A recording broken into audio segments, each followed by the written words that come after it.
في إطار المطالبة بالحقوق نظم العشرات من المعلمين في مدينة الناصرية وقفة احتجاجية للمطالبة بإصلاح العملية التربوية في المحافظة وإبعاد المناصب الإدارية فيها عن المحاصصة الحزبية.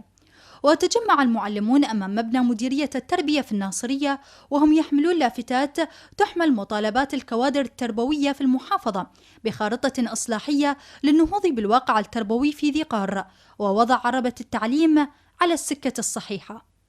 تناخى جمع كبير من التربويين وتزامنا مع حزم الإصلاحات التي شملت جميع مفاصل الدولة ولم تشمل مفصل التربية في إصلاحات السيد رئيس الوزراء الحزمة الأولى والثانية، ونحن ننتظر منه حزم أخرى.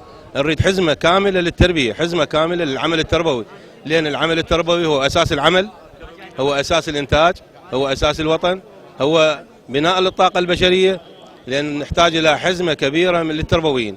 هي وقفة تربوية ورسالية مهمة، يصار رسالة إلى العاملين في المديرية العامة للتربية، رسالة إلى المسؤولين في المحافظة، رسالة إلى من هو في وزارة التربية، أنه هنالك مطالب للمعلمين وهنالك طالب للمشرفين وهنالك مطالب للمدرسين يجب تحقيقها. الحقيقة أنا مع كل هذه المطالب وسوف أكون معهم بقدر المستطاع في المطالب التي هي من صلاحيتها سأكون معهم وسأقوم بتنفيذها إن شاء الله. أما المطالب الأخرى التي هي خارج صلاحيتها فسأكون معهم وأطالب بقوة.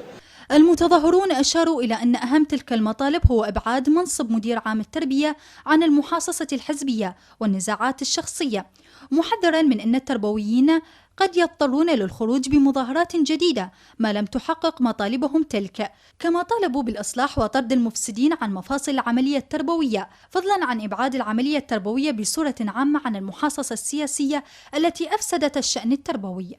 هو أمر مهم جدا، هو فرز مدراء الأقسام المقصرين والمتلكئين في أعمالهم وتقديمهم إلى لجان تحقيقية واستبدالهم بأسرع وقت ممكن بأخرى أكفاء جيدين من رحم المديرية العامة للتربية في قار. وهناك مطالب أخرى وستكون لنا وقفات أخرى تابعة لهذه الوقفة. إبعاد منصب مدير عام تربية ذي قار من المحاصصة الحزبية وتشكيل لجنة تربوية للإشراف على عملية الاختيار بالتعاون مع أصحاب القرار في مجلس المحافظة، حسم قضية توزيع قطع الأراضي وكذلك الترفيعات المتوقفة من أكثر من سنتين تقريبا. وشهدت الوقفة أيضا المطالبة بإبعاد مديري الأقسام المتلكئين والذين ثبت تقصيرهم، فضلا عن إقصاء من أمضى 4 سنوات في مناصبهم واستبدالهم بعناصر أكفاء.